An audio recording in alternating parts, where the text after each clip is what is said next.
তোর লাগে জানিস তাই লাগে জানিস কিছু নাই কেন কিচ্ছু জানিস না তুই।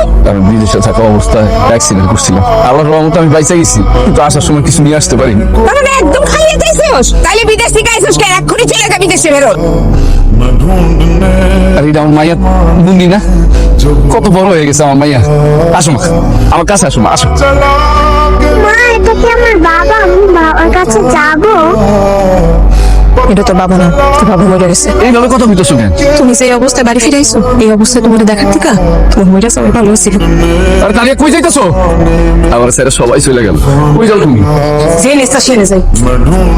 না, তুমি যাইতে পারবো না, এতদিন পরে আমি বিদেশ থেকে আসছি, আর তুমি আমার স্যার চলে যাইতেছো। দাদা আমি কি করবো? হ্যাঁ, সারা জীবন তো আমি এই বাড়িতে থেকে তোমার ভিসা টানতে পারবো না। আমার তোমার বউ আমার বাইরে নিয়ে চলে যাইতেছো, ওরা ফিরাও। তোর কাছে থাকবো কেন? তোর কাছে থাইকা কি ওর জীবনটা নষ্ট করবো, ধ্বংস করে দিব? তোর কাছে থাকলে তোর ভিক্ষা করে খাইতে হইব। ওর মাইয়ার জীবন আর ওর জীবন তো ধ্বংস হয়ে একবারে শেষ হয়ে যাবো। তুমি আমার মা এই কথাগুলো কইতে পারলো? আমি তোর মা না, তোর মা মরিয়া গেছে। আমি যদি তোর আপন মাই হইতাম তাহলে তুই আমার সাথে এরকম ব্যবহারটা করতি না। তুই আমার জন্য অন্তত একটা ঝুমকা তো নিয়ে আইতে পারতি। বিয়ের 3-4 বছর পরে মা আর ভাইয়ের কথা শুনে বিদেশকে এত বছর বিদেশ খাইটা তাইলো পঙ্গু হয়ে আমি কি করবো? তুমি তো জানতা তার ঘরে শখ মা সব ভাই এতদিন বিদেশ থেকে টাকা পাঠাইছে দেখা আমার সাথে ভালো ব্যবহার করছে। এখন তো কোনো টাকা পয়সা দিতে পারবো না।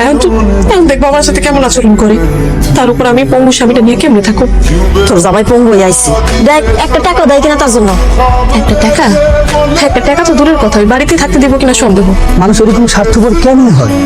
তুই যখন দেশের বাড়ি ছিল লাখ লাখ টাকা পাঠিয়েছিস, সেটা দিয়ে বাড়ি করছে, জায়গা সম্পত্তি সবকিছু করছে। তোর সাথে তো একটা দুর্ঘটনা ঘটছে, এটা তো তুই ইচ্ছাকৃত ভাবে করিস না। এই জন্য তোর সাথে তারা খারাপ ব্যবহার করবে। মাথা গরম করুন যাইবো না, যা করবো ঠান্ডা মাথায় ভাইবা চিন্তা করতে হইব। যেহেতু পঙ্গু হয়ে গেছে, এখন তো অসহায়, তাই সময় সুযোগ বুঝা ধন সম্পত্তি যা আছে সব লেখে নিবে। তারপরে যখন সবকিছু তর হয়ে যাইব তখন লাফটি মেরে বাসা থেকে বাইর করবে। আমি তো আপনার লগে যাবো না, আপনি এখান থেকে চলে যান। তুমি আমার সাথে চলো। আপনার লগে ওই বাড়িতে যাবো কোন দুঃখে? হ্যাঁ, আমার মাইয়া আর আমি ওই বাড়িতে গিয়ে না খাই মন হইলে গা না খেয়ে মরবা কেন? আমি আছি তো। দেখতেই তো পাইতেছি আপনি আছেন। তো এই যে আমরা মাইয়া আর মায় আমাকে দুজনের ভাত কাপড়ের দায়িত্ব নেওয়ার ক্ষমতা আপনার আছে, সামর্থ্য আছে? তাছাড়া তোমার ঘরে এসে সব মা সব ভাই, তুমি ভালো করে জানো তোমার সাথে আমি তুমি কাউরে পাইবে না, কারণ তোমার কাছে এখন কোনো টাকা পয়সা নেই। আম্মা, আম্মা আমার একটু বিশ্বাস করেন আপনি। আমি তানিয়ার আর মুদিরে কোনো কষ্ট পেতে দিব না।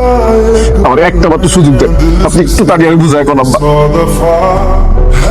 মা তানিয়া, জামাই বাবু যেটা তোর উপরে বলতেছে আমার মনে হয় তোর যাওয়াটা উচিত। আমি মা হিসেবে বলতেছি। তোমরা কই যাইতেছো? আমরা ঘরে যেতেছি।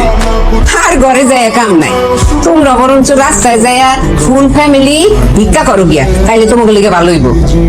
আমার তুমি কি